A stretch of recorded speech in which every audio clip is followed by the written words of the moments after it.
Shalom, mwifurije ibihe byiza mu izina rya Yesu. Turabanza kubiseguraho kubw'iminsi nk'itatu ishize twagize akabazo kari tekinike ntitwabasha kwa prodinga ijambo, ariko tugiye kurishyiraho.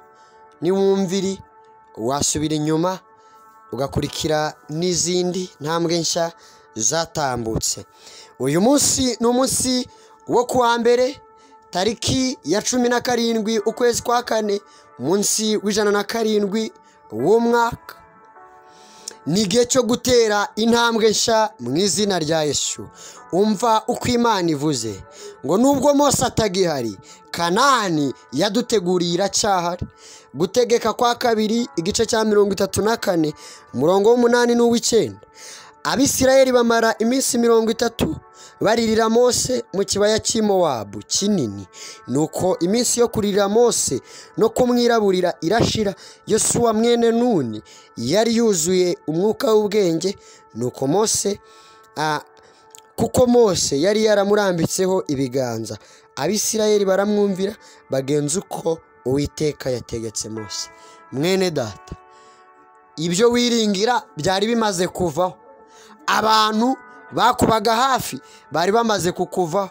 Warabibonye bakugurizaga ntibakikwizera. Abo wahoze utakira nibo basigaye bakuvamo. Uwo wari wiringiye cyane niwe wabaye uwa mbere mu kugutaranga. None reba, umva icyo Imana ivuze, ibyo ntibiguca intege. Abantu iteka baraza bakongera bakagenda, kuko Bibiliya iravuze ngo Imana ihagurutsa Yosuwa mwene Nuni. Hari abantu Imana igiye guhagurutsa bashya, kuko Kanani yawe iracyahari. Nubwo ibyo byakwiringizaga bitagihari, ariko Imana iracyafite uburyo. Ihagurukije abanyabwenge, ihagurukije abanyamaboko, ihagurukije abagiye kugusapotinga, kugutera ingabo mu bitugu, kugira ngo umugambi Imana yakuvuzeho uwuzure. Mana, ndagushimye kubw'uyu munsi wa mbere w'icyumweru. Urakoze kuremya ikintu gisha.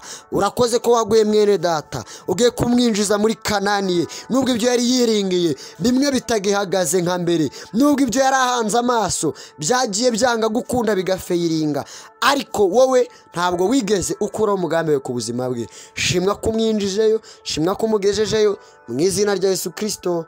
Amen.